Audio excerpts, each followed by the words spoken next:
Good morning seventh class students. आज का हमारा टॉपिक है कारक।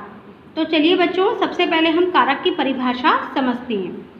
संज्ञा अथवा सर्वनाम को क्रिया से जोड़ने वाले चिन्ह अथवा प्रसर्ग ही कारक कहलाते हैं। संज्ञा अथवा सर्वनाम, सबसे पहले हम देखेंगे संज्ञा। किसी व्यक्ति, वस्तु अथवा स्थान के नाम को हम क्या कहते हैं? संज्ञा कहते हैं। अब देखिए बच्चों, सर्वनाम, संज्ञा के स्थान पर प्रयोग होने वाले शब्द को हम सर्वनाम कहते हैं। उदाहरण के लिए देखिए, राम ने खाना खाया, तो यहाँ पे राम क्या है? संज्ञा है। अगर हम राम के स्थान पर तुमने खाना खाया या आपने खाना खाया ये शब्द का प्रयोग करते हैं तो यहाँ क्या हो जाता है? तुम, आप, ये सर्वनाम हो जाते हैं। ठीक है। अब देखिए बच्चों, संज्ञा अथवा सर्वनाम को क्रिया से जोड़ने वाले चिन्ह। राम ने खाना खाया, राम क्या है? संज्ञा। खाना क्या है? खाना, क्रिया करना। इसको जोड़ कौन रहा है? इसका कौन सा चिन्ह है जो जोड़ रहा है? इसमें ने ऐसा चिन्ह है जो संज्ञा और क्रिया को जोड़ रहा है, तो यही क्या है? कारक कहलाते हैं। राम ने खाना खाया, तो ने क्या है? कारक। तो चलिए बच्चों, कारक के 8 भेद होते हैं। ठीक है। तो अब हम एक एक करके सभी भेदों को हम समझेंगे। तो यहाँ जो है वो कारक के भेद हैं, यहाँ चिन्ह हैं और यहाँ उदाहरण। तो सबसे पहले है कर्ता कारक। कर्ता कारक जो होते हैं वो होते हैं शब्द की जिस रूप से क्रिया के करने वाले का बोध हो। ठीक है। पता चले कि ये इंसान कार्य कर रहा है, वो कर्ता कारक कहलाता है। ठीक है। जिसे हम सरल भाषा में सुने तो क्रिया करने वाला व्यक्ति ही कर्ता कारक कहलाता है। जो इंसान कार्य कर रहा होता है उसे हम कर्ता कारक कहते हैं। ठीक है। इसका चिन्ह होता है ने। देखिए, जैसे राम ने साइकिल चलाई, तो क्या है? यहाँ पे क्या है? कर्ता कारक है। ये क्रिया कर रहा है। ठीक है। खुद क्रिया कर रहा है, तो यहाँ पे क्या है? कर्ता कारक। इसी तरह देखिए, अर्जुन ने बॉल पर किक मारी। अर्जुन ने क्या कार्य किया? कौन सी क्रिया की? बॉल पर किक मारने की क्रिया की, तो यहाँ पे क्या है? कर्ता कारक। ठीक है बच्चों। कर्ता कारक कौन से होते हैं? जो खुद इंसान कार्य कर रहा होता है उसे हम कर्ता कारक कहते हैं। आइए बच्चों, सेकंड देखते हैं कर्म कारक। इसका चिन्ह होता है को। तो कर्म कारक कौन से होते हैं? जिस शब्द पर क्रिया का फल पड़े उसे हम कर्म कारक कहते हैं। जैसे राधा मीना को खाना खिलाती है, यहाँ पर राधा क्रिया कर रही है मगर फल कहाँ, किस पर पड़ रहा है? मीना पर पड़ रहा है। ठीक है। और जैसे माँ राजा को बुलाती है, क्रिया तो माँ कर रही है, बुलाने का काम कर रही है ना, तो क्रिया जो है माँ कर रही है मगर उसका फल किस पर पड़ रहा है? राजा पर पड़ रहा है। तो यहाँ पर क्या है? इसे हम क्या कहते हैं? कर्म कारक कहते हैं। ठीक है बच्चों। इसका जो चिन्ह है वो है को। थर्ड देखिए बच्चों, कर्ण कारक। करण कारक, जो कर्ण कारक होते हैं उनके चिन्ह होते हैं से, के द्वारा, के साथ। कर्ण कारक वो होते हैं जब हम किसी के थ्रू काम करते हैं।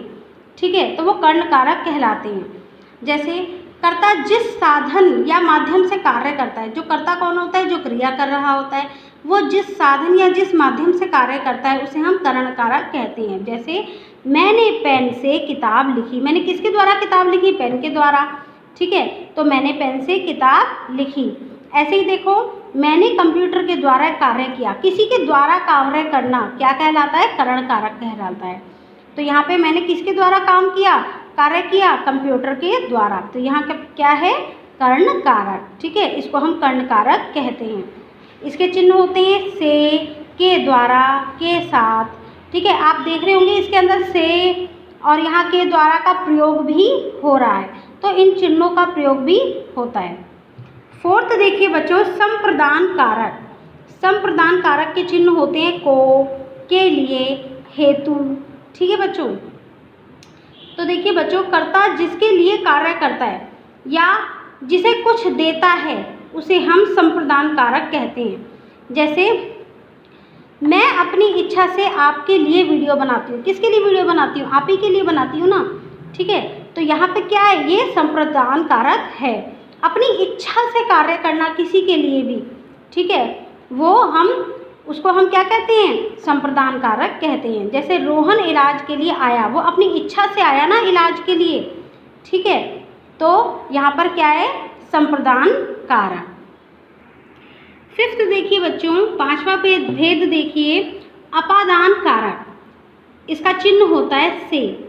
तो देखिए बच्चों, संज्ञा और सर्वनाम के जिस रूप से अलग होने, ठीक है, या दूरी बताने या फिर तुलना करने या डरने आदि का भाव पता चलता है, उसे हम अपादान कारक कहते हैं। उदाहरण के लिए देखिए बच्चों, पेड़ से पत्ते गिरते हैं, यहाँ पर क्या हो रहा है, अलग हो रहे हैं, ठीक है, कोई चीज़ किसी चीज़ से अलग हो रही है, दूर हो रही है, तो उसे हम कौन सा कारक कहते हैं, अपादान कारक। जैसे पेड़ से पत्ते गिरे, पेड़ से पत्ते दूर हुए, ठीक है, गिरे, उसको हम क्या कहते हैं, अपादान कारक। किसी की दूरी का पता लगना या अलग होना किसी से, ठीक है। सेकंड देखिए, मधुर बाजार से सब्जियां लाई, ठीक है, कहाँ से लाई, बाजार से लाई, इससे हमें दूरी का पता लग रहा है, घर से बाजार की दूरी है, ठीक है। तो जहाँ पर हमें पता चले कि संज्ञा और सर्वनाम का किसी से अलग होना या दूरी बताना या फिर किसी से तुलना करना आदि का भाव पता चलता है, उसे हम अपादान कारक कहते हैं, ठीक है। उदाहरण के लिए जैसे मैंने अभी आपको बताया है कि जैसे पेड़ से पत्ते गिरते हैं, जो पेड़ से पत्ते जो हैं वो अलग हुए, ठीक है, तो वहाँ पे क्या है, अपादान कारक है। सिक्स्थ देखिए, संबंध कारक। संबंध कारक के जो चिन्ह होते हैं वो होते हैं का, के, की, रा, रे, री, ना, ने, नी, ठीक है, ये सब क्या है, चिन्ह हैं संबंध कारक के। तो देखिए बच्चों, संज्ञा के जिस रूप से दो संज्ञाओं अथवा सर्वनामों के आपसी संबंध का पता चलता है, ठीक है, तो उसे हम क्या कहते हैं, संबंध कारक कहते हैं। जैसे मेरी किताब खो गई, ठीक है, तो इसमें संबंध पता चल रहा है कि वो किसकी किताब थी, वो मेरी किताब थी जो खो गई। तो ठीक है बच्चों, यहाँ पर क्या है, संबंध कारक। तो जिससे हमें पता चले आपसी संबंध का, उसे हम संबंध कारक कहते हैं, ठीक है। तो यहाँ पे सेकंड देखिए, यह विशाल की घड़ी है, तो इससे बच्चों क्या पता चल रहा है, इस उदाहरण से ये जो घड़ी है वो विशाल की है, ठीक है। इस घड़ी का संबंध किससे है, विशाल से, क्योंकि ये किसकी घड़ी है, विशाल की घड़ी है, ठीक है। तो यहाँ पर जब आपको किसी का संबंध पता चलता है तो उसे हम संबंध कारक कहते हैं, ठीक है। नेक्स्ट देखिए, सातवां भेद है बच्चों, अधिकरण कारक। अधिकरण कारक के जो चिन्ह होते हैं वो होते हैं में और पर। अब देखिए बच्चों, संज्ञा के जिस रूप से क्रिया के समय का पता चलता है, स्थान का पता चलता है, अवसर का पता चलता है, या जन्मदिन है या शादी है आदि, इन सब चीज़ों का पता चलता है, उसे हम अधिकरण कारक कहते हैं। उदाहरण के लिए देखो, मेज पर गिलास रखा है, ठीक है, किस पर रखा है, मेज पर, किस स्थान पर रखा है, मेज स्थान पर रखा है, ठीक है ना, गिलास, इससे हमें उसके स्थान का पता चल रहा है कि गिलास कहाँ रखा है, मेज पर रखा है, ठीक है। इसी तरीके से यहाँ पर हमें क्या पता चल रहा है, स्थान का पता चल रहा है, ठीक है। रानी 5 मिनट में घर से निकलेगी, यहाँ पे हमें क्या पता चल रहा है, समय का पता चल रहा है, ठीक है। तो जहाँ पर हमें किसका, समय का, स्थान का, अवसर आदि का पता चलता है, उसे हम अधिकरण कारक कहते हैं। इसके जो चिन्ह होते हैं वो होते हैं में या पर, ठीक है। तो देखिए बच्चों, जैसे कि मैंने अभी आपको बताया रानी 5 मिनट में घर से निकलेगी, तो यहाँ पर समय का पता चल रहा है, तो इससे हमें ये पता चलता है कि ये अधिकरण कारक है, ठीक है बच्चों। 8th है संबोधन कारक। संबोधन मतलब कि किसी को बुलाना या पुकारना अथवा संबोधित करना, ठीक है, उसे हम संबोधन कारक कहते हैं। इसके जो चिन्ह होते हैं वो होते हैं हे, अरे। जिस संज्ञा शब्दों का प्रयोग किसी को बुलाने या फिर पुकारने के लिए किया जाता है या फिर किसी को संबोधित करने के लिए किया जाता है, वे संबोधन कारक कहलाते हैं। जैसे कि देखिए, अरे बच्चों इधर आओ, ठीक है, यहाँ किसी को क्या कर रहे हैं, बुला रहे हैं, अरे बच्चों इधर आओ, ठीक है। तो यहाँ पे हमें क्या पता चल रहा है, यहाँ पर पता चल रहा है कि यहाँ पे संबोधन कारक है, ठीक है।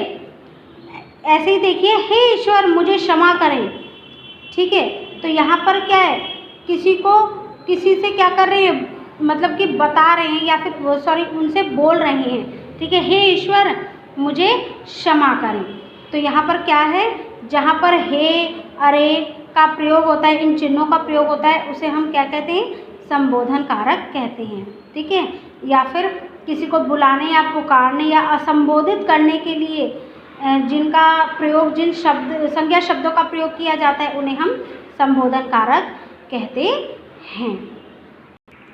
देखिए बच्चों, आपकी बुक के पेज नंबर 39 पर कारक के ऊपर कुछ अभ्यास कार्य दे रखा है। आपको आज होमवर्क में यही अभ्यास कार्य करना है, ठीक है बच्चों। तो देखिए, आपको मैं एक एक समझा देती हूँ, बाकी सब आपको खुद करने हैं। तो देखिए बच्चों, प्रश्न क देखिए, दिए गए वाक्यों में रंगीन छपे शब्दों में कारक बताइए। मतलब कि इसमें आपको कारक बताने हैं, इसमें कौन कौन से कारक हैं।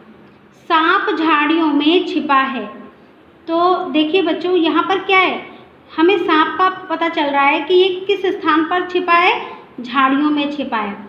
तो जहाँ पर हमें स्थान का पता लगता है तो वो कौन सा कारक होता है, अधिकरण कारक होता है। कौन सा कारक होता है, अधिकरण कारक। तो यहाँ पे आप क्या लिखेंगे, अधिकरण। सेकंड देखिए, अरे बच्चे तुम इधर क्या कर रहे हो, यहाँ पर किसी को संबोधित किया जा रहा है, तो यहाँ पर कौन सा कारक आएगा, संबोधन कारक। इसी तरीके से आपको आगे के नेक्स्ट जो है वो करने हैं। सेकंड देखिए, रिक्त स्थानों की पूर्ति उपयुक्त कारक चिन्हों द्वारा कीजिए। अब यहाँ पर क्या है, आपको क्या करना है, चिन्ह फिल करने हैं। आप इसको पढ़ो और आप इसको चिन्ह फिल करो। देखिए बच्चों, फर्स्ट मैं आपको बता देती हूँ, बाकी सब आप अपने आप करेंगे। माँ ने मेहमानों डैश खाना बनाया। यहाँ पर क्या आएगा, माँ ने मेहमानों के लिए खाना बनाया, ठीक है। तो यहाँ पे क्या आएगा, के लिए। इसी तरह सेकंड देखिए, विभोर ने रंजन डैश फुटबॉल खेलना सिखाया। विभोर ने रंजन को फुटबॉल खेलना सिखाया। तो यहाँ पे क्या आएगा, को। आपको कारक के चिन्ह यहाँ पर फिल करने हैं, ठीक है बच्चों।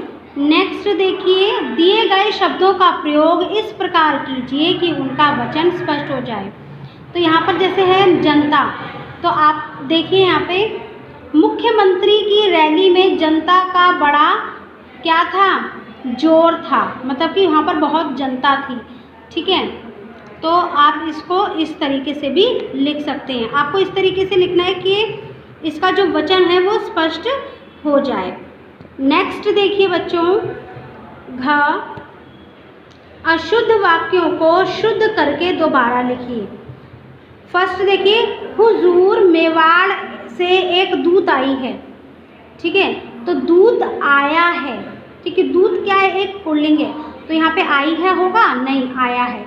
हुजूर मेवाड़ से एक दूत आया है। तो इसी प्रकार आपको आगे के जो हैं नेक्स्ट क्वेश्चंस भी सही करके लिखने हैं, ठीक है बच्चों। तो आज का आपका होमवर्क यही है कि पेज नंबर 19 पे प्रश्न क, ख, ग और घ आपको अपनी बुक में फिल करना है। और बच्चों, अगर आपको कोई डाउट हो, आपको कुछ नहीं समझ में आया, तो आप कल की लाइव क्लास में मुझसे अपने सारे डाउट्स क्लियर कर सकते हैं, ठीक है बच्चों। तो आज के लिए बस इतना ही। Thank you.